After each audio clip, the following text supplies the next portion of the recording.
తెలంగాణలో వేడెక్కించినటువంటి అంశం కామారెడ్డి డిక్లరేషన్ 42% బీసీలకు రిజర్వేషన్ మాట ఇచ్చారు. మాట తప్పేటువంటి పరిస్థితి వచ్చిందా? ఈ పరిణామాలు ఎటువైపు దారితీయబోతున్నాయి? ఇప్పుడు బీసీలు మొత్తం ఖచ్చితంగా మా వాటా మాకు తేల్చాల్సిందే, 42% రిజర్వేషన్ రావాల్సిందే, హక్కుగా రావాలి, భిక్షంగా కాదు, చట్టపరంగా రావాలంటూ తెలంగాణలో ఉన్నటువంటి బీసీలు మొత్తం కూడా ఈరోజు తిరుగుబాటు జెండా ఎగరేస్తున్నారు. ఎక్కడ తప్పిదం జరిగింది? ఎందుకు ప్రభుత్వం ఎంచుకున్న దారిలో రాళ్ళు ఉన్నాయి, లీగల్గా ఇష్యూస్ ఉన్నాయి, ఇవన్నీ బేరీజ్ వేసుకోకుండానే ముందుకెళ్ళిందా? మాట్లాడదాం. మనతో పాటు సిబిఐ మాజీ జేడీ లక్ష్మీనారాయణ గారు అందుబాటులోకి వచ్చారు. లక్ష్మీనారాయణ గారు నమస్తే, గుడ్ ఆఫ్టర్నూన్. లక్ష్మీనారాయణ గారు నమస్తే, గుడ్ ఆఫ్టర్నూన్. నమస్తే అండి. జీవో నెంబర్ 9 విఫలమవుతుందని చాలా మంది చాలా సందర్భాల్లో మాట్లాడారు. మేధావర్గం కూడా మాట్లాడింది. ఇది అంత స్ట్రాంగ్గా లేదు, ఇది వీక్గా ఉంది ఈ జీవో, దీంతో వెళ్తే రాదు, చట్టంగా రావాలి బీసీలకు రిజర్వేషన్లు. బట్ ప్రభుత్వం వెళ్ళింది, కోర్టు కూడా కొన్ని ప్రశ్నలు వేసింది. ఇది చట్టంగా మారిందా? గవర్నర్ దగ్గర పెండింగ్లో ఉంది. సో 285A సవరణ జరగకుండానే ముందుకు ఎందుకు వెళ్లారు? ఈ అన్ని ప్రశ్నలు కోర్టు అడిగింది. బట్ ఫైనల్గా మేధావర్గం ఏం ఆలోచించిందో అదే జరిగింది. సో ఎక్కడ మిస్టేక్ జరిగింది? ప్రభుత్వం ఎంచుకున్నటువంటి మార్గంలో ఎక్కడ ఈ పల్లేరు గాయల దగ్గర? ఎందుకంటే మీరు రాజ్యాంగం చూస్తే 73, 74వ సవరణలో బీసీలకు రిజర్వేషన్లు కల్పించవచ్చు అని అందులో ఉంచింది. అవును. ఆ తర్వాత ఎస్సీ ఎస్టీలకైతే కంపల్సరీగా రిజర్వేషన్ ఉండాలి. తర్వాత మహిళలకు సుమారుగా 1/3 రిజర్వేషన్లు హారిజాంటల్ రిజర్వేషన్ అంటారు. అంటే మీరు ఇచ్చిన సీట్లో కనీసం 33% మహిళలకు ఇవ్వాలి అని. తర్వాత బీసీలకు కావాలంటే కూడా మీరు రిజర్వేషన్ కల్పించవచ్చు అని ఉంది. సో దాని తర్వాత ఏమైందంటే ఎప్పుడైనా మొత్తం రిజర్వేషన్లు 50% కన్నా ఎక్కువగా ఉండకూడదు. ఇది ఒక రిస్ట్రిక్షన్. ఎందుకంటే మండల్ కమిషన్ వచ్చినప్పుడు Indira Sawhney versus government of ఇండియాలో సుప్రీంకోర్టు స్పష్టంగా చెప్పింది, మీరు రిజర్వేషన్లు ఇచ్చుకోండి కానీ ఎట్టి పరిస్థితుల్లో రిజర్వేషన్లు అన్నవి 50%కి మించి ఉండకూడదు అన్నది వాళ్ళు స్పష్టంగా చేశారు. తర్వాత మీరు చూసుకుంటే ఈ 92లో ఈ 73, 74 సవరణలు వచ్చాయి. ఆ తర్వాత 1994లో సుప్రీంకోర్టుకు వెళ్ళడం జరిగింది. బై నేమ్ కె కృష్ణమూర్తి అని ఒక ఆయన సుప్రీంకోర్టుకు వెళ్ళాడు.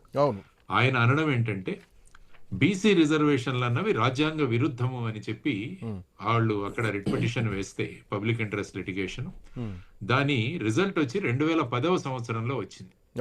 2010వ సంవత్సరంలో ఐ థింక్ మే నెలలో K Krishnamurthy versus union of India, అందులో సుప్రీంకోర్టు స్పష్టంగా ఏం చెప్పిందంటే బీసీ రిజర్వేషన్లు అన్నది రాజ్యాంగ విరుద్ధం కాదు, బీసీ రిజర్వేషన్లు మీరు ఇచ్చుకోవచ్చు. ఆ తర్వాత బీసీ రిజర్వేషన్లు ఇవ్వడానికి ఒక కమిషన్ ఏర్పాటు చేయాలి. ఆ కమిషన్ మొత్తం స్టడీ చేసి ఆ తర్వాత ఏ ఏ ప్రాంతాల్లో బీసీ రిజర్వేషన్లు ఉండాలి అన్నది మీరు నిర్ణయించాలి. ఇప్పుడు ఏమైపోతుందంటే చాలా చోట్ల మొత్తం రాష్ట్రానికంతా ఇంత శాతం బీసీ రిజర్వేషన్లు ఇవ్వాలి అని చెప్పి దానికి ఈ జడ్జిమెంట్కి దెర్ ఈస్ అ డిఫరెన్స్. వాళ్ళు ఏం చెప్పారంటే మీరు మొత్తం లోకల్ బాడీస్ కాన్స్టిట్యుయెన్సీస్ తర్వాత అవి స్టడీ చేసి ఏ ప్రాంతంలో ఎంత శాతం బీసీ రిజర్వేషన్లు కావాలి అన్నది మీరు నిర్ణయించండి. అంటే ఒక్కొక్క జిల్లాలో ఫర్ ఎగ్జాంపుల్. ఆ తర్వాత వాళ్ళు అన్నది ఏంటంటే ఎట్టి పరిస్థితులలోనూ మొత్తం రిజర్వేషన్లు కలిసి 50%ని మించకూడదు. ఇప్పుడు మీరు యాక్చువల్గా తెలంగాణలో తీసుకుంటే బీసీకి ఆల్రెడీ 24% రిజర్వేషన్ ఇచ్చి ఉన్నారు.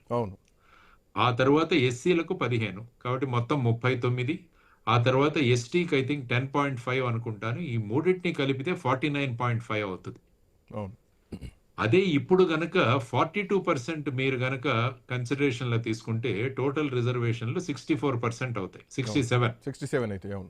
67 అవుతుంది. కాబట్టి 67 అన్నది 50% కన్నా ఎక్కువ అయింది. కాబట్టి K Krishnamurthy versus union of India judgment ప్రకారము ఆ జీవో కానీ ఈవెన్ ఒకవేళ చట్టం వచ్చినా కూడా ఆ చట్టానికి కూడా కోర్టు బ్రేక్ వేసేది. ఎందుకంటే మీరు మహారాష్ట్రలో తీసుకుంటే ఇదే విధంగా వారికి టోటల్ రిజర్వేషన్లు మోర్ దాన్ 50% చేసి అక్కడ ఎన్నికలు కూడా నిర్వహించారు. ఆ తర్వాత 2021 జై Kishan Gauli versus state of మహారాష్ట్రలో 2021లో సుప్రీంకోర్టు ఆ ఎన్నికలనే కొట్టివేసింది. కాబట్టి ఇటువంటి ఉదాహరణలు మనకున్నాయి.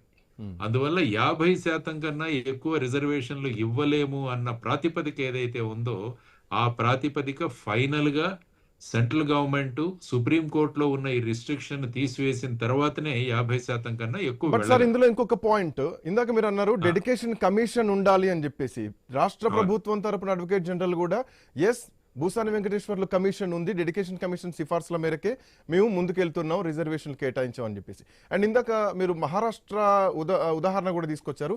మహారాష్ట్రలో కూడా ఎన్నికలు జరిగి అక్కడ ఎన్నికలు మళ్ళీ కొట్టివేయబడ్డాయి, రద్దయిపోయినాయి. బట్ అక్కడ కూడా అవును. బాందియా కమిషన్ ఉంది. ఆ కమిషన్ ఉన్న తర్వాత కూడా ఎన్నికలు జరిపిన తర్వాత కొట్టేసినటువంటి సందర్భం. సో ఎందుకు అక్కడ ఏం ప్రూవ్ చేయలేకపోయారు? ఇక్కడ అదృష్టం ఏంటంటే అంత 50% దూరం పోలేదు తెలంగాణలో, తమిళనాడు తరహాలో ఇక్కడ ఆగిపోయాయి. ఏదైనా 50%, ఎస్ 50% మాక్సిమం లిమిట్ అన్నది ఎక్కడ ఏ రాష్ట్రమైనా కూడా అక్కడ ఆగిపోతుంది. అంటే వాళ్ళు అక్కడ చేశారు, ఆ తర్వాత ఎన్నికలే క్యాన్సిల్ అయ్యాయి. తర్వాత ఇక్కడ వచ్చేసి చట్టం చేశారు. ఈవెన్ చట్టం చేసినా కూడా చట్టం కూడా రాజ్యాంగ విరుద్ధం అని చెప్పేసి కోర్టులు కొట్టేసేవి. అవును. ఎందుకంటే ఫర్ ఎగ్జాంపుల్ మహారాష్ట్రలో తీసుకున్నా కూడా మరాఠా రిజర్వేషన్లు 12% ఇస్తామని వాళ్ళు చెప్పారు. కానీ అవును. ఫైనల్ గా సుప్రీం కోర్టుకు వెళ్ళిన తర్వాత అది 50% మించింది కాబట్టి కొట్టేశారు. తర్వాత ఏంటంటే చాలా మంది ఏమన్నారంటే ఇది షెడ్యూల్ 9 లో పెట్టి ఉండాల్సింది అని అన్నారు. షెడ్యూల్ 9 అని మనకు అవును. అవును. రాజ్యాంగంలో అవును. ఉంటుంది. ఇంతకు ముందు ఎలా ఉందంటే ఫర్ ఎగ్జాంపుల్ మీరు తమిళనాడు తీసుకుంటే తమిళనాడులో 69% రిజర్వేషన్లు ఉన్నాయి. అవును. అప్పుడు ఏంటంటే అది ఇందిరా సహాని జడ్జిమెంట్ కన్నా ముందు చేసిన వాళ్ళ నిర్ణయం. తర్వాత దాన్ని షెడ్యూల్ 9 లో పెట్టారు. షెడ్యూల్ 9 ఏంటంటే షెడ్యూల్ 9 లో పొందుపరచబడిన చట్టాలు కానీ విషయాలు కానీ కోర్టు పరిగణలోకి రావు అని చెప్పారు. కానీ మీరు చూసుకుంటే కోహిలో జడ్జిమెంట్ అని ఒకటి ఉంది.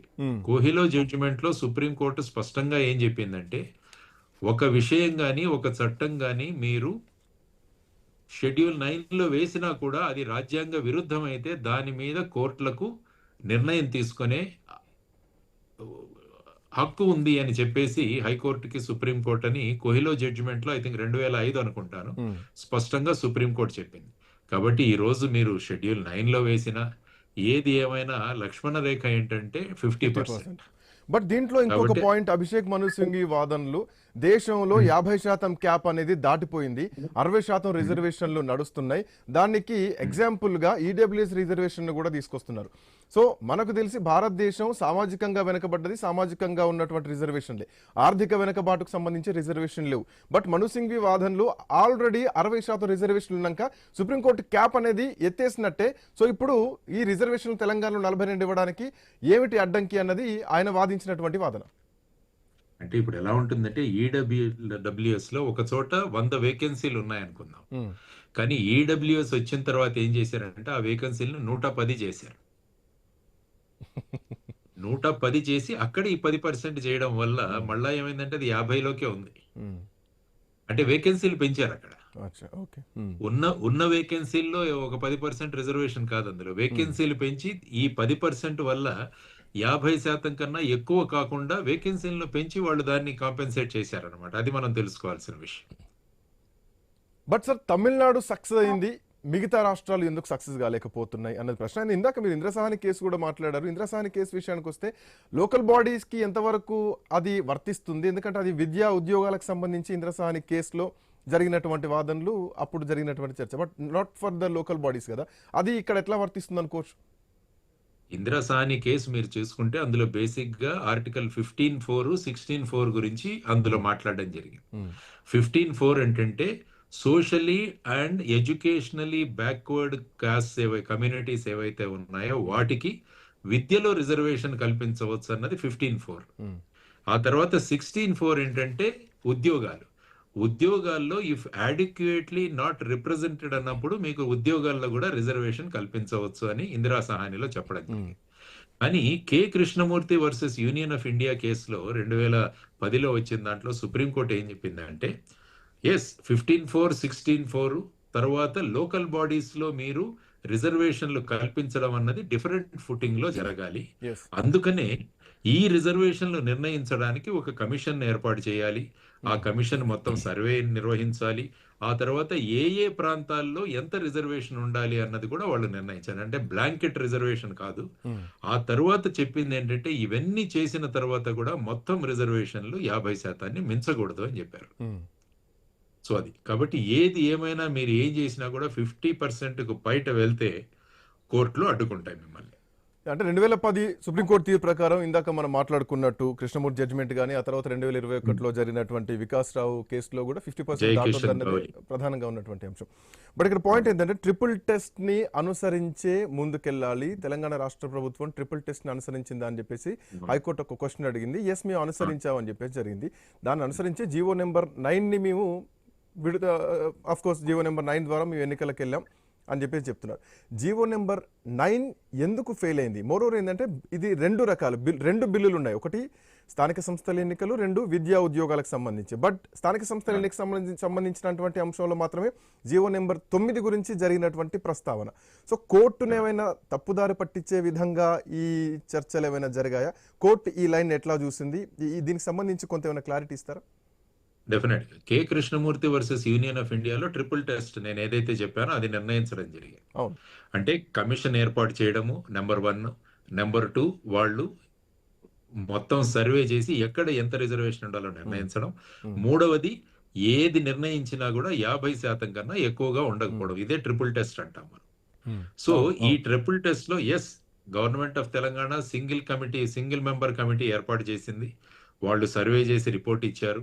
ఈ రెండు ఓకే. ఫెయిల్ అయింది మూడవ టెస్ట్ లో. అంటే 50% కన్నా ఎక్కువ రిజర్వేషన్లు ఉండడం వల్ల మీరు అన్నట్టు ఈ ట్రిపుల్ టెస్ట్ లో థర్డ్ పాయింట్ మీద గవర్నమెంట్ ఫెయిల్ అయింది. అందుకనే జీవో నెంబర్ 9 కూడా హైకోర్టు స్టే విధించడం జరిగింది. సో దీంట్లో అంటే ఈ ఓవరాల్ సర్వేలో ఈ జీవో ఈ భూసాని వెంకటేశ్వర్లు ఇచ్చినటువంటి రిపోర్ట్లో సిఫార్సులో ఇవి బలహీనంగా ఉన్నాయి, కేంద్రం నుంచి కూడా 32 సవరణలు చేయాలి ఇవి అని తిరస్కరించి రిటర్న్ పంపించడం జరిగింది. అవి ఏంటి అనేది బహిర్గతం చేయట్లేదు ఒకటి. సో ఇది ఎవరి వాటా ఎంత ఏంటి అనేది పబ్లిక్ డొమైన్లో పెట్టారా అంటే పెట్టలేదన్నటువంటి ప్రశ్న కూడా అడ్వకేట్ జనరల్ నుంచి రావడం జరిగింది. సో ఇప్పుడు జీవో నెంబర్ 9 ఫెయిల్ అవుతుందని ముందే తెలుసా ప్రభుత్వానికి? ఎట్లాంటి ప్రయత్నం చేసింది? చాలా సంఘాలు కానీ మేధావర్గం కానీ మాజీ మంత్రులు కానీ కేసీఆర్ పోయేటువంటి పద్ధతిలోనే పోతున్నారు, తమిళనాడు తరహాలోనే మళ్ళీ జరగబోతోంది అన్నది ఉన్నటువంటి అంశం. అంటే ఎట్లాంటి లీగల్ సలహాలు తీసుకోకుండానే ప్రభుత్వం ముందుకు పోయిందా? ఏ ఉద్దేశంతో పోయింది అనుకోవచ్చు? అంటే ఏమవుతుందంటే రాజకీయంగా మనం గెలవాలని చూసినప్పుడు ఏమవుతుందంటే ఈ రాజ్యాంగబద్ధమైన విషయాలను పక్కకు వెళతాయి. ఎందుకంటే బేసిక్ గా ఈవెన్ మహారాష్ట్రలో తీసుకున్నా కూడా మీరు మరాఠా రిజర్వేషన్లు తీసుకోండి, ప్రతి ప్రభుత్వం కూడా వచ్చి వాళ్ళు 12% 15% ఇస్తూనే ఉన్నారు. ప్రతిసారి సుప్రీంకోర్టులో దాన్ని కొట్టివేస్తూనే ఉన్నారు. కానీ బేసిక్ గా ఏంటంటే గవర్నమెంట్ మేము మరాఠా కాస్ట్ కి మేము ఇంత రిజర్వేషన్లు కల్పించాం మా గవర్నమెంట్ అని చెప్పుకోవడానికి, అంటే పొలిటికల్ గా వాళ్ళు గెయిన్ అవ్వడానికి ఈ విధంగా ప్రయత్నిస్తున్నారు. కానీ పొలిటికల్ గెయిన్ అన్నది ఎప్పుడు కూడా రాజ్యాంగబద్ధంగా ఉండాలి అన్నది మనం తెలుసుకోవాలి. సో ఈ విధంగా ఖచ్చితంగా సలహాలు ఇచ్చే పరిస్థితి ఉంది. ఎందుకంటే మొత్తం బీసీ కులగణ జనగాలని చెప్పేసి కాంగ్రెస్ పట్టుబట్టింది. యాక్చువల్ గా మీరు చూసుకుంటే కర్ణాటక కావచ్చు, లేకుంటే మన ఇక్కడ కావచ్చు, తెలంగాణ కావచ్చు. దానివల్ల ప్రస్తుతం భారతీయ ఎన్డీఏ గవర్నమెంట్ కూడా మొత్తం ఈసారి జరిగే జనాభా లెక్కల్లో బీసీ కులగణన కూడా జరగాలి అన్నారు. అంటే దాని ద్వారా మొత్తం భారతదేశంలో ఎన్ని బీసీల శాతం ఎంత, ఆ తర్వాత వాళ్ళు సోషల్ గా ఎడ్యుకేషనల్లీ తర్వాత వాళ్ళ రిప్రజెంటేషన్ సరిగా ఉందా లేదా ఇవన్నీ చేసి ఫైనల్ గా రాజ్యాంగంలో ఒక సవరణ తీసుకొచ్చి ఒక చట్టాన్ని తీసుకొచ్చి ఈ 50% అధిగమించడానికి చేసే ప్రయత్నం ఒకటి జరుగుతుంది. కాబట్టి ఆ ప్రయత్నం అంతా అయ్యేంత వరకు ఓపికగా చూడాల్సిన అవసరం ఉంది. కానీ అది అయ్యేంత వరకు సెంట్రల్లో ఒక చట్టం వచ్చేంత వరకు ఈ 50% అన్నదాన్ని పాటించాల్సి ఉంటుంది. యాక్చువల్ గా ఇందిరా సహాని జడ్జిమెంట్ ను మళ్ళా రీవిజిట్ చేయమని కూడా సుప్రీంకోర్టులో ఒక పిటిషన్ దాఖలైంది అనుకుంటాను. ప్రస్తుత పరిస్థితులలో ఈ 50% అన్నదాన్ని పెంచాలి అన్నదాన్ని కూడా దాన్ని మళ్ళా ఒకసారి రీవిజిట్ చేయండి అని చెప్పారు. ఎందుకంటే అది ఒక కాన్స్టిట్యూషన్ బెంచ్ ఇచ్చిన జడ్జిమెంట్. ఐ థింక్ 5 జడ్జీలు ఇచ్చారు అనుకుంటా. ఆ తర్వాత దాన్ని 7 గాని 9 మంది గాని ఈ విధంగా బిగర్ బెంచ్ కి లార్జర్ బెంచ్ కి వెళ్లాల్సిన అవసరం ఉందని కూడా అక్కడ ప్రస్తుతం పెండింగ్ లో ఉంది. ఈవెన్ తమిళనాడు రిజర్వేషన్స్ గురించి కూడా సుప్రీంకోర్టులో మ్యాటర్ పెండింగ్ ఉంది. అంటే ఈ 69% ఏదైతే ఉందో అది రాజ్యాంగబద్ధం కాదు, అది అలాగే పోస్ట్ పోన్ అవుతూ వస్తుంది. సో దాంట్లో కూడా సుప్రీంకోర్టు ఇంతవరకు నిర్ణయం తీసుకోలేదు. సో ఇవన్నీ కూడా ఓవరాల్ గా మనం ఆలోచించాల్సిన అంశాలు. సరే, ఇందులో ఇంకో కొన్ని పాయింట్స్ కూడా డిస్కస్ చేయాలి. ఒకటి 60% దాటిపోయింది అన్నటువంటి ఈ వాదనలోనే ఈశాన్య రాష్ట్రాల్లో ఎస్సీ ఎస్టీల రిజర్వేషన్ ఇందాక మనం మాట్లాడుకున్నాం, ఎస్సీలకు 15%, ఎస్టీలకు 10.5% భారతదేశంలో రిజర్వేషన్స్. సో దీని ఈశాన్య రాష్ట్రాల్లో ఎస్సీ ఎస్టీల పాపులేషన్ ఎక్కువ ఉంది కాబట్టి అక్కడ రిజర్వేషన్లు ఎక్కువ అమలవుతున్నాయి. ఆల్మోస్ట్ 69% పైగాడే అనుకుంటా, if correct me if I'm wrong. So ఇప్పుడు తెలంగాణలో ఇవ్వడానికి అభ్యంతరం ఏమిటి అన్నటువంటి వాదన ఒకటి బలంగా వినిపించింది. మోర్ ఓవర్ జీవోలతోటి రిజర్వేషన్లు వచ్చినటువంటి సందర్భాలు ఉన్నాయా దేశంలో ఎప్పుడైనా? జీవోలో రిజర్వేషన్లు ఏంటంటే విత్ ఇన్ ది రిజర్వేషన్ లో బీసీ ఏకి ఎంత ఇవ్వాలి, బికి ఎంత ఇవ్వాలి, సికి ఎంత ఇవ్వాలి, డికి ఎంత ఇవ్వాలని ఆ విధంగా జరిగాయి. ఎగ్జాక్ట్లీ, అవును.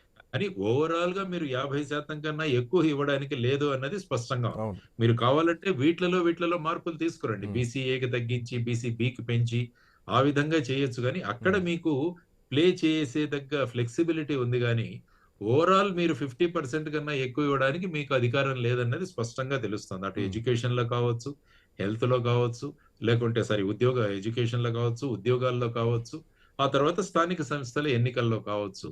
సో ఈ విధంగా ఇప్పుడు రేపు ఈ హైకోర్టు ఐ థింక్ ఒక నెలకు పోస్ట్పోన్ చేసింది అనుకుంటాను. ఐ థింక్ 2 వారాలు కౌంటర్ ఫైల్ చేయడానికి కూడా సమయం ఇచ్చినట్టున్నారు.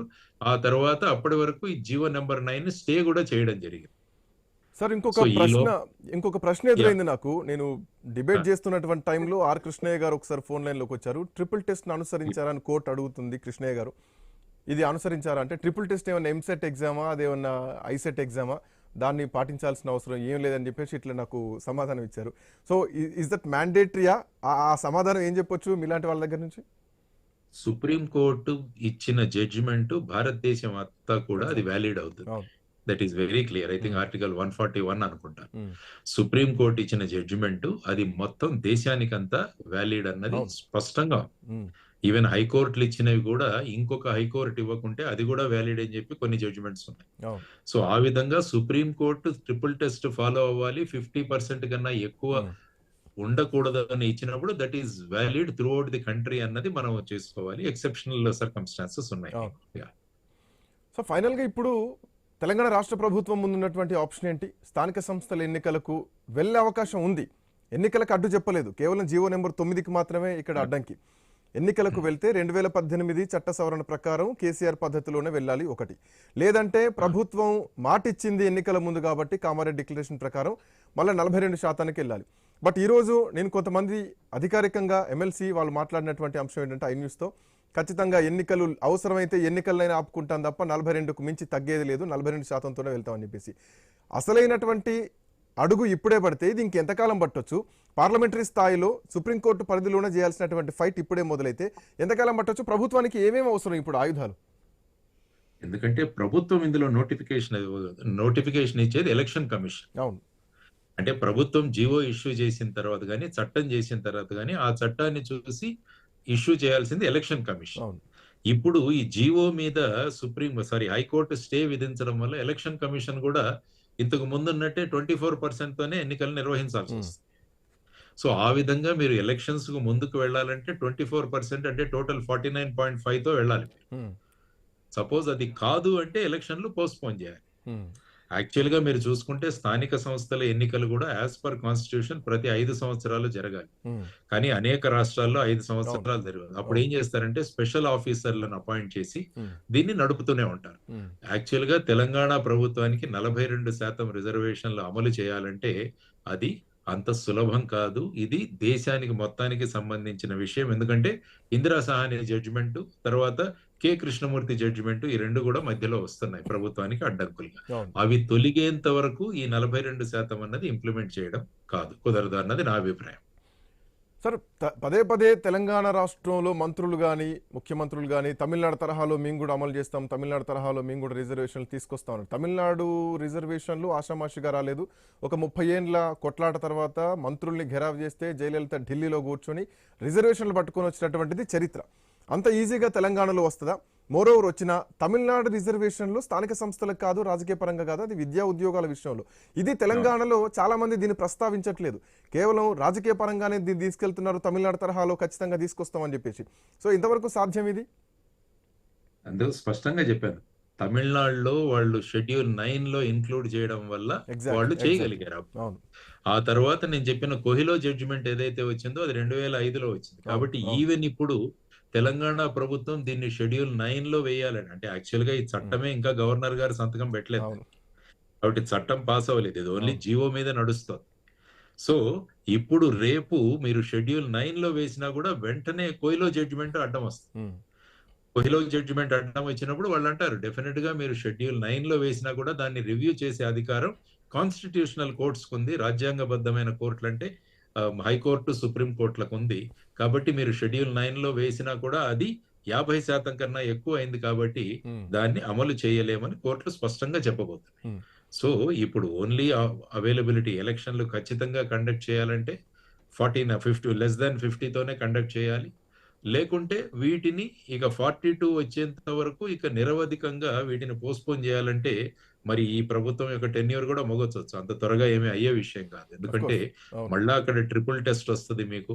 ఆ తర్వాత వచ్చేసి 50% అన్నది ఉంటుంది. అంటే కేవలం ఫైనల్ గా రాజ్యాంగబద్ధమైన ఒక అమెండ్మెంట్ తీసుకొచ్చి, ఆ అమెండ్మెంట్ తీసుకురావడానికి కూడా మళ్ళా మొత్తం దేశవ్యాప్తంగా కూడా మీకు బీసీ కులగణన జరగాలి. జరిగిన తర్వాతనే ఇది సాధ్యమవుతుంది. దాని తర్వాత సెంట్రల్ గవర్నమెంట్ ఒక చట్టాన్ని తీసుకొచ్చి ఆ తరువాత ఆ చట్టం మళ్ళా చట్టంకి మళ్ళా ఈ ఇందిరా సహాని జడ్జిమెంట్ కి మళ్ళా సుప్రీంకోర్టులో వాదనలు జరుగుతాయి డెఫినెట్. కాబట్టి ఇది అంత సులభతరంగా సాల్వ్ అయ్యే విషయం కాదు అన్నది నా అభిప్రాయం అండి. సార్ ఇంకొక పాయింట్, 1994 చట్ట ప్రకారం రిజర్వేషన్లు కల్పించుకోవడానికి ఆయా రాష్ట్రాలకు అధికారం ఉంది. ఆర్టికల్ 243D ప్రకారం రిజర్వేషన్ కల్పించేటువంటి అధికారం ఉన్నది అన్నది ఒకటి ప్రస్తావించారు. ఈ అంశాన్నే ఇప్పుడు నిన్న కోర్టులో కూడా ప్రస్తావించడం జరిగింది, ఆ రాష్ట్రాలకు అవకాశం ఉందని చెప్పేసి. బట్ దానికి నిబంధనలు అనేటివి ఉంటాయి కదా, ఆ నిబంధనలకు లోబడే ఈ చట్టం పనిచేస్తుందా, ఈ చట్ట ప్రకారం ఉందా? అవును, మీరు అన్నట్టు 73, 74 అమెండ్మెంట్స్ లో స్పష్టంగా 243 తర్వాత అందులో డిలో తర్వాత టీలో 6 ఐటమ్ నెంబర్ 6 లో స్పష్టంగా ఉంది బీసీలకు మీరు రిజర్వేషన్లు కల్పించవచ్చు, అంటే గ్రామ పంచాయతీల్లోను తర్వాత మున్సిపల్ బాడీస్ లో. ఆ తర్వాత ఏంటంటే దాని తర్వాత ఈ కృష్ణమూర్తి అన్న ఆయన యాక్చువల్ గా ఈ బీసీలకు రిజర్వేషన్ కల్పించడమే రాజ్యాంగ విరుద్ధం అని వెళితే అప్పుడు జడ్జిమెంట్ లో ఈ ట్రిపుల్ టెస్ట్ అన్నది పెట్టడం జరిగింది.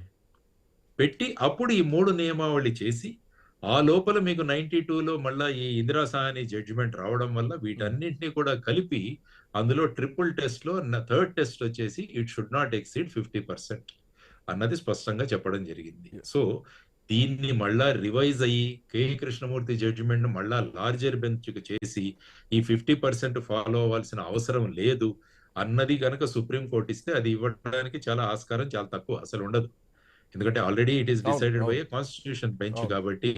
సో ఇవన్నీ కూడా చేసుకుంటే నేను చెప్పినట్టు ఒక స్పెషల్ అధికారాన్ని పెట్టి ఈ మన లోకల్ బాడీ ఎలక్షన్ లో అలాగే పోస్ట్పోన్ చేయడం. రెండవది మీరు ఇంతకు ముందున్న 24% తో ఎన్నికలు నిర్వహించడం, లేకుంటే నిరవధికంగా వాయిదా వేసి ఇంకా మొత్తం దేశంలో జనాభా లెక్కలు పూర్తయిన తర్వాత మళ్ళా కేంద్ర ప్రభుత్వం తీసుకునే చట్టం, వీటన్నింటినీ అప్పటి వరకు కూడా ఈ ఎలక్షన్లు అలాగే ఉంటాయి. మళ్ళా ఎవరో ఒకరు వెళతారు, మరి 5 సంవత్సరాలు పూర్తి అయింది కాబట్టి ఎలక్షన్లు నిర్వహించాలి అని వెళ్ళినప్పుడు మళ్ళా ఈ 49% తోనే వెళ్లాల్సిన అవకాశం ఉంటుందన్నది that is how I think. Sir ఒక చిన్న బ్రేక్ తీసుకొని వస్తాను, ప్లీజ్ బీ హోల్డ్ ఆన్. ఒక చిన్న బ్రేక్ తీసుకుందాం, బ్రేక్ తర్వాత చర్చ will be continued.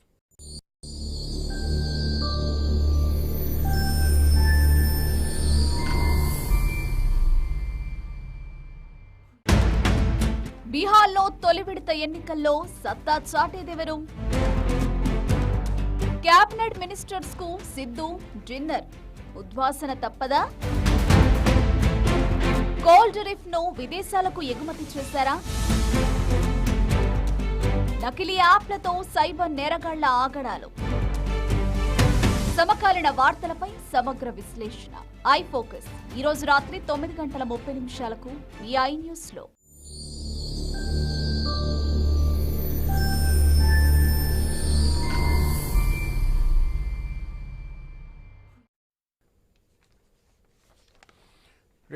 Welcome back. So తెలంగాణలో రిజర్వేషన్లకు సంబంధించి 42% సాధ్యమయ్యే పనేనా? ఇది పార్లమెంటరీ వ్యవస్థ ప్రకారం రాజ్యాంగబద్ధంగా రావాల్సింది. జీవోల ద్వారా ఎంతవరకు సాధ్యమవుతుంది అనేది మాట్లాడుకుంటున్నాం. సిబిఐ మాజీ జేడీ లక్ష్మీనారాయణ గారు మనతో పాటు అందుబాటులో ఉన్నారు. లక్ష్మీనారాయణ గారు, వెల్కమ్ బ్యాక్. అంటే ఇక్కడ కొన్ని ప్రశ్నలు చాలా ఇంట్రెస్టింగ్గా కనిపిస్తున్నాయి. గతంలో అసెంబ్లీలో తీర్మానం అయిందంటేనే ప్రజాభిప్రాయం లాగా దీన్ని పరిగణించాల్సినటువంటి అవసరం ఉంటుంది. సో ఆల్ పార్టీస్ అంగీకరించాయి. సో దీన్ని రిజర్వేషన్లు ఇచ్చేయండి అన్న వాదన జరిగింది. అసెంబ్లీ తీర్మానాన్నే ప్రజాభిప్రాయంగా భావిస్తే ఇది చట్టరూపం దాలుస్తుందా, అది చట్టమవుతుందా అన్నది ఒక ప్రశ్న.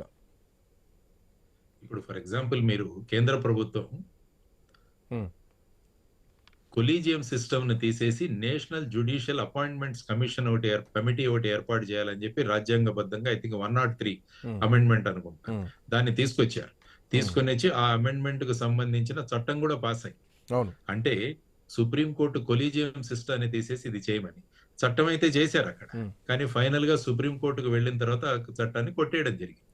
కొట్టివేసి మళ్ళా కొలీజియం సిస్టమే it is basic structure of the constitution కి, జ్యుడిషియల్ ఇండిపెండెన్స్ కి ఇది మధ్యలో వస్తుంది కాబట్టి దీన్ని కొట్టివేస్తున్నాం. ఎస్, మీరు అన్నట్టు లోక్సభలోనూ రాజ్యసభలోనూ రెండూ కలిపి చట్టమైంది. చట్టం బయట నోటిఫికేషన్ అయింది, గెజెట్ లో వచ్చింది. కానీ ఫైనల్ గా సుప్రీంకోర్టు కొట్టేసి అల్టిమేట్ గా ఏంటంటే ప్రజాస్వామ్య ప్రభుత్వంలో what supreme court says is final. అసెంబ్లీలు పార్లమెంట్లు తీసుకున్న నిర్ణయాన్ని రాజ్యాంగబద్ధంగా ఉన్నాయా లేదా అని నిర్ణయించే అధికారం రాజ్యాంగ కోర్టులు అంటే హైకోర్టుకి, సుప్రీం కోర్టుకి ఉంది. సో మనం రాజ్యాంగబద్ధమైన వ్యవస్థలో ఉన్నప్పుడు మేము అసెంబ్లీలో చట్టం చేశాం కదా అని చెప్పేసి మీరు సుప్రీం కోర్టుకి రివ్యూ అధికారం లేదు అనడం అది మన బేసిక్ రాజ్యాంగం ఏదైతే ఉందో దానికి అగేన్స్ట్ గా అవుతుంది. సో దాన్ని మనం అండర్స్టాండ్ చేసుకోవాలి. ఎస్, ప్రజాభిప్రాయం బట్టో లేకుంటే మీ దగ్గర నంబర్స్ ఉన్నాయి కాబట్టి మీరు ఏ చట్టమైనా చేయొచ్చు. రేపు బలం ఉంది కదా అని రేపు ఫర్ ఎగ్జాంపుల్ ఆంధ్రప్రదేశ్ లో తీసుకుంటే ఎన్డీఏ కూటమికి 164 సీట్లు ఉన్నాయి. అంటే వాళ్ళు ఏ చట్టమైనా తీసుకురావచ్చు. ఇక్కడ కూడా అలాగే ఉంది. కాబట్టి ప్రజలు మాకు అధికారం ఇచ్చాము కదా అని మేము ఏమంటే ఆ అధికారం తీసుకుని వస్తాము అనడము అది సబబు కాదు. మీరు తీసుకునే ప్రతి చట్టం కూడా రాజ్యాంగబద్ధంగా ఉండాలి అన్నది మన బేసిక్ ఫండమెంటల్ అంటే డివిజన్ ఆఫ్ డ్యూటీస్ అంటాం. అంటే లెజిస్లేచర్ డ్యూటీస్, ఎగ్జిక్యూటివ్ డ్యూటీస్, వాటికి రివ్యూ చేసే అధికారం కోర్టుకు ఉందని మనం స్పష్టంగా చేసాం judiciary. So judicial decision is final unless దాన్ని మీరు compensate. For example Shah Bano case తీసుకుంటే అప్పుడు దాన్ని మళ్ళా రాజీవ్ గాంధీ ప్రభుత్వం దాన్ని చట్టంగా తీసుకొచ్చి ఆ సుప్రీంకోర్టు జడ్జిమెంట్ యొక్క ఇంపాక్ట్ ను తగ్గించారు. ఫర్ ఎగ్జాంపుల్ సుప్రీంకోర్టు చెప్పింది ఎలక్షన్ కమిషనర్లను అపాయింట్ చేసేటప్పుడు prime minister, chief justice of supreme court, leader of opposition వీరు ముగ్గురు కలిసి నిర్ణయించాలని. దాని తర్వాత లోక్సభలోను పార్లమెంట్ లో చట్టం తీసుకొచ్చి ఆ జడ్జిమెంట్ ను పక్కన పెట్టారు. సో ఇలా జరుగుతుంటాయి. మీరు చేసిన జడ్జిమెంట్ ని సుప్రీంకోర్టు పక్కకు పెట్టడం, సుప్రీంకోర్టు జడ్జిమెంట్ ని చట్టం ద్వారా మీరు పక్కకు పెట్టడం, ఇవన్నీ కూడా జరుగుతుంటాయి. ఫైనల్ గా అల్టిమేట్ గా everything should be with in the constitution అన్నది మనం ఆలోచించాల్సిన విషయం. సార్, ప్రభుత్వం తొందరపడ్డట్టు ఏమైనా అనిపించిందా? రాజకీయ కోణాలు కాసే పక్కన పెడితే ఎన్నికలకు తొందరపడ్డదా అన్నది ఒక ప్రశ్న. ఎందుకంటే గతంలో కిరణ్ కుమార్ రెడ్డి ప్రభుత్వంలో కూడా ఇట్లాంటి సమస్య ఎదురైంది. అప్పుడు రిజర్వేషన్ల అంశం వచ్చినప్పుడు లేదు అప్పటికే ఎన్నికల షెడ్యూల్ రిలీజ్ అయింది, నోటిఫికేషన్ ఇచ్చేశారు. సో ఇప్పుడు కోర్టులు జోక్యం చేసుకోకూడదు అని చెప్పేసి ఆ రోజు కోర్టులు జోక్యం చేసుకోలేదు. సో ఇప్పుడు కూడా అదే పద్ధతిలో ప్రభుత్వం ఆలోచన చేసిందా? అందుకే వెకేషన్ బెంచ్ వెంటనే ఇది విచారణ పరిగణలో ఉంటుంది, మీరు ఒకవేళ ఎన్నికలకు షెడ్యూల్ రిలీజ్ చేసినా కానీ ఖచ్చితంగా దీనిపైన విచారణ ఉంటుందని చెప్పేసి ఒక ఇంటిమేషన్ ముందే ఇచ్చిందా? అంటే ఎవరు కోర్టుకు వెళ్ళరు అనుకోవడం అది కరెక్ట్ కాదు, తప్పు కదా. అవును, ఏదైనా ఎందుకంటే బీసీ రిజర్వేషన్లు ఇవ్వాలని ప్రతి పార్టీ కూడా అడుగుతూనే ఉంది వాస్తవం. కానీ పొలిటికల్ గా మీరు చూస్తుంటే క్రెడిట్ ఎవరికి వెళ్తుంది అన్నది ఒకటి ఎప్పుడు కూడా రాజకీయంలో మనం ఆలోచిస్తాం. బయటికి సపోర్ట్ చేసినా కూడా రేపు క్రెడిట్ ఎవరికి వెళుతుంది అని చెప్పేసి ఆ విషయంగా కూడా మనం ఆలోచించాల్సిన అవసరం ఉంది. తర్వాత ఈ సందర్భంగా కొంతమంది కోర్టుకైతే ఖచ్చితంగా వెళతారు. కాబట్టి కోర్టుకు వెళ్ళరు అనుకొని మనం ఇది చేయాలంటే అది కరెక్ట్ కాదు. ఎందుకంటే మన నిర్ణయం ఎప్పుడు కూడా కొంతమందికి ఫేవరబుల్ గా ఉండొచ్చు, ఇంకొక మందికి ఫేవరబుల్ గా ఉండకపోవచ్చు. అవును. కాబట్టి ఫేవరబుల్ గా లేని వాళ్ళు ఖచ్చితంగా కోర్టుకు వెళ్తారు. మరి కె కృష్ణమూర్తి అన్న అతను టోటల్ బీసీ రిజర్వేషన్లే రాజ్యాంగ విరుద్ధమని వెళ్ళాడు ఆయన. అవును. అప్పుడు ఆ ట్రిపుల్ టెస్ట్ జరగడం జరిగింది అనమాట. సో ఈ విధంగా ప్రభుత్వాలు తీసుకునే ప్రతి నిర్ణయం కూడా రాజ్యాంగబద్ధంగా ఉండాలన్నది మనం బేసిక్ గా ఆలోచించాల్సిన అంశం. సో ఎందుకంటే ఇవి ఆల్రెడీ చూసాం మనం. నేను చెప్పినట్టు మహారాష్ట్రలో మరాఠా అవును. రిజర్వేషన్లు అన్నవి ఎప్పటి నుంచో జరుగుతున్నాయి. వాస్తవం. అవును. ఇవి జరుగుతూనే ఉన్నాయి. కాబట్టి అవి ప్రతిసారి అక్కడ కోర్టు నిర్ణయాలు మనకు తెలుస్తూనే ఉన్నాయి. అయినా కూడా రాజ్యాంగం పొలిటికల్ గా కొన్ని డెసిషన్స్ తీసుకోవాల్సి వస్తుంది. అవును. ఇన్ ది లాంగ్ రన్ వాళ్ళకి మనకు ఫేవరబుల్ గా కొన్ని సెక్షన్స్ ఆఫ్ సొసైటీని మన వెంట తీసుకురావడానికి ఇటువంటి నిర్ణయాలు తీసుకోవాల్సి ఉంటుంది. కానీ ఫైనల్ గా ఏమవుతుందంటే అవి ఇప్పుడు రాజ్యాంగ బద్ధంగా ఉన్నాయా లేదా అన్న దగ్గర ఈ నిర్ణయాలు ఆగిపోతుంటాయి. అవును. సార్, తెలంగాణ విషయానికి వస్తే మేము హామీ ఇచ్చాం, 42% ఇస్తాం అన్నారు. ఆ హామీ ప్రకారం కులగణన సర్వే చేస్తామన్నారు. కోట్ల రూపాయలు ఖర్చు పెట్టారు, కులగణన సర్వే చేశారు. చేసిన తర్వాత దాన్ని అసెంబ్లీలో తీసుకొచ్చారు, బిల్లు రూపంలో తీసుకొచ్చి ఆ బిల్లును కూడా పాస్ చేశారు. ఆ బిల్లులో 2 రకాలు, విద్య, ఉద్యోగంతో పాటు స్థానిక సంస్థల ఎన్నికలకు సంబంధించి. సో దీనికి ఒక కమిషన్ కూడా వేశారు, భూసాని వెంకటేశ్వర్లు కమిషన్ వేశారు. ఆ కమిషన్ సిఫార్సుల మేరకే మేము ఎన్నికలకు పోతున్నాం అనుకుంటున్నాం అని చెప్పేసి ఒక ఎంపెరికల్ డాటాతో ఉన్నాం. గతంలో కొట్టివేయబడ్డటువంటి కేసులకు భిన్నంగా వీఆర్ విత్ ఎంపెరికల్ డాటా అన్నది ప్రభుత్వం చెప్తున్నటువంటి వాదన. సో ఇంత చేసిన చట్ట రూపంలో రావడానికి గల అడ్డంకి ఏమొచ్చింది? ఒకటి, గవర్నర్ ఏమేమి అంటే ముందుగా కూడా ఒక జీవో ఇచ్చారు, మనం ఇదొకటి ప్రస్తావించాల్సినటువంటి అంశం. ఆ జీవో కేంద్ర న్యాయశాఖకు పంపించారు. ఆ సలహాలు కూడా, కొన్ని సూచనలు సలహాలు కూడా 32 సంస్కరణలు చేయాలన్నారు. అవేంటనేది బయట పెట్టలేదు ప్రభుత్వం ఇప్పటివరకు. దానిపైన చర్చ కూడా జరగట్లేదు. ఎందుకు తొందరపడ్డది ఒకటి. అండ్ ప్రొసీజర్ ల్యాబ్స్ జరిగిందా, ఎక్కడ మిస్టేక్ జరిగింది? ప్రభుత్వం ఎంచుకున్న మార్గం ఒకటే, బట్ వెళ్ళాల్సినటువంటి రూట్లో జరిగినటువంటి మిస్టేక్స్ ఏంటి? ట్రిపుల్ టెస్ట్ లో 2 టెస్ట్లు వాళ్ళు పాస్ అయ్యారు, కానీ 3వ టెస్ట్ దగ్గర ఫెయిల్ అయ్యారు. 50% క్యాప్. 3వ టెస్ట్ అంటే 50%. అవును. అంటే మీరు కమిషన్ ఏర్పాటు చేశారు, తర్వాత రిజర్వేషన్లు నిర్ణయించారు, సర్వే చేశారు, కానీ అప్పుడు ఒక ట్రిపుల్ టెస్ట్ ఉందని, 3వ టెస్ట్ లో 3వ అంశం కూడా ఉందని తెలుసు కదా. మరి 50% కన్నా పెంచకూడదని తెలిసినా కూడా మనం ఆ విధంగా చేయడం అన్నది ఎక్కడో చోట కొద్దిగా తొందరపాటే అనిపిస్తుంది. కానీ పొలిటికల్ గా మేము రిజర్వేషన్లు కల్పించాలన్న వాళ్ళ ఒక పాజిటివ్ రెస్పాన్స్ ఏదైతే ఉందో అది ఈ ట్రిపుల్ టెస్ట్ లో అది పాస్ అవ్వలేదు. కాబట్టి దాన్ని వేచి చూడాల్సిందే. దాంట్లో సుప్రీంకోర్టు కూడా పెద్ద దీంట్లో మేజర్ గా ఏమాత్రం ఊరట అన్నది దొక్కే అవకాశం లేదన్నది నా అభిప్రాయం. సో ఇప్పుడు పార్లమెంట్ స్థాయిలో వెళ్ళాలంటే ప్రభుత్వం ఉన్నటువంటి దారులేంటి? సో ఇప్పుడు మీరు మాట్లాడుతున్నట్టు, మన చర్చలో వస్తున్నట్టు, ఎన్నికలు జరిగితే కనుక 2018 చట్ట సవరణ ప్రకారం జరగాలి, లేదంటే ఈ జరిగేటువంటి పరిస్థితులే నిరవధికంగా వాయిదా పడాల్సిందే అన్నది ఈరోజు మన చర్చలో వస్తున్నటువంటి అవుట్పుట్. బట్ ప్రభుత్వం చేయాల్సిన పని ఏంటి? పార్లమెంటరీ స్థాయిలో ఒత్తిడి తీసుకురావాలా? అక్కడ కొట్లాడాల్సినటువంటి అవసరం ఉంది. రాజ్యాంగ సవరణ జరగాలి మొట్టమొదటి. సో అట్లాంటి దిశగా అడుగులు పడాలన్నా ఇప్పుడు నెక్స్ట్ ప్రభుత్వం చేయాల్సిన పని అదేనా?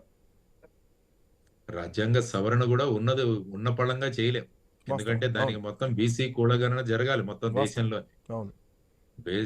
కులగణన జరిగి ఆ తర్వాత ఒక కమిషన్ ఏర్పడి, ఆ కమిషన్ కూడా ఏ విధమైన రికమెండేషన్లు చేస్తుంది, ఆ తర్వాత చట్టంలో మార్పు తీసుకురావడం, మళ్ళా చట్టంలో తీసుకొచ్చిన మార్పు మళ్ళా ఇందిరా సహాని జడ్జిమెంట్ క్లాష్, ఇవన్నీ కూడా మళ్ళా సుప్రీంకోర్టు వరకు జరుగుతాయి.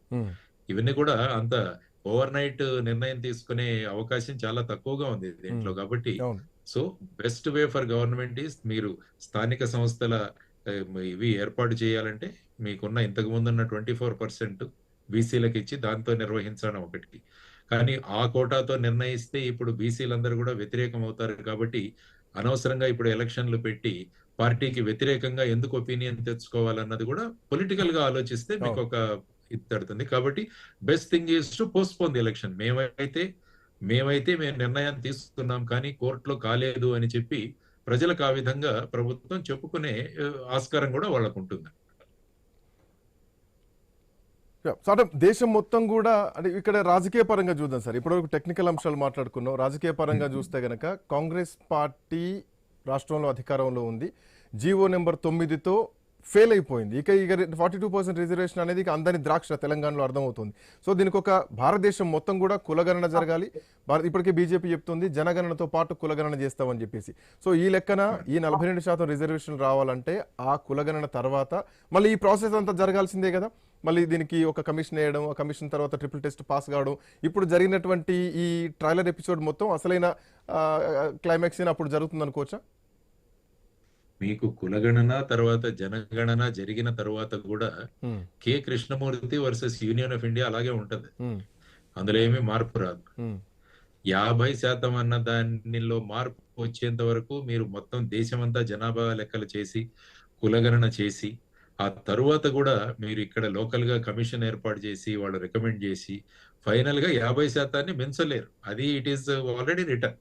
సో ఈ 50% మించుతూ మీరు నేషనల్ లెవెల్లో ఏదైనా చేస్తే తప్ప, ఉమ్. అది కూడా సుప్రీం కోర్టులో నిలబడితే తప్ప ఈ 50% అన్నదాన్ని ముందుకు తీసుకువెళ్ళలేము అన్నది. ఎందుకంటే వాళ్ళు ముఖ్యంగా చూపించాల్సింది ఏంటంటే సోషలీ అండ్ ఎడ్యుకేషనల్ బ్యాక్వర్డ్నెస్ ఒకటి చూపించాలి. ఆ తర్వాత వచ్చేసి అడిక్వేట్ రిప్రజెంటేషన్ లేదు అని చూపించాలి. ఎందుకు? విద్యకు, ఉద్యోగాలకి. అవును. ఆ తర్వాత వచ్చేసి 243D6 ప్రకారము 243T6 ప్రకారము మీకు రిజర్వేషన్లు కల్పించడానికి మళ్ళా ఈ ట్రిపుల్ టెస్ట్ అన్నది వస్తుంది. అందులో మీరు ఒక కమిషన్ ఏర్పాటు చేయాలి. అవును. మళ్ళా ఏ ఏ లోకల్ బాడీస్ లో ఎంతెంత చేయాలి అని సపరేట్ గా మీరు నిర్ణయించాలి. ఆ లోపల ట్రిపుల్ టెస్ట్ లో మనకు 50% గనక సుప్రీం కోర్టు ఓకే అన్నదంటే ఆ తర్వాత మీరు నిర్ణయించే అవకాశం ఉంటుంది అనమాట. అది మనం బేసిక్ గా గమనించాల్సిన అవసరం. థ్యాంక్ యూ లక్ష్మీనారాయణ గారు. Thanks for joining. సో మొత్తానికి థ్యాంక్ యూ. తెలంగాణలో 42% రిజర్వేషన్లు రావాలి అంటే ఇది రాష్ట్రపరంగా జీవోలతోటో లేదంటే అసెంబ్లీలోనో తీర్మానాలు చేసి ప్రజాభిప్రాయంగా పరిగణిస్తే కోర్టుల్లోకి వెళ్తే అయ్యేది కాదు. ఈ దేశవ్యాప్తంగా జరగాల్సినటువంటి అంశం. మోర్ ఓవర్ ట్రిపుల్ టెస్ట్లో the third test commission 50% cap అనేది ఉంది. సో ఆ క్యాప్ని దాటి వెళ్తున్నటువంటి క్రమంలో వాటికి సంబంధించినటువంటి ఎంపెరికల్ డాటాని సుప్రీంకోర్టు ఒప్పుకునే విధంగా ఉండాలి. అది బలహీనంగా ఉంది కాబట్టే తెలంగాణలో రిజర్వేషన్లు సాధ్యం కాలేదు. సో మొత్తానికి ఇది జడి లక్ష్మీనారాయణ గారితో జరిగినటువంటి ప్రత్యేక చర్చా కార్యక్రమం. నెల్లూరు జిల్లాలో ముఖ్యమంత్రి చంద్రబాబు నాయుడు పర్యటన జరుగుతుంది. ప్రత్యక్ష ప్రసారం చూద్దాం.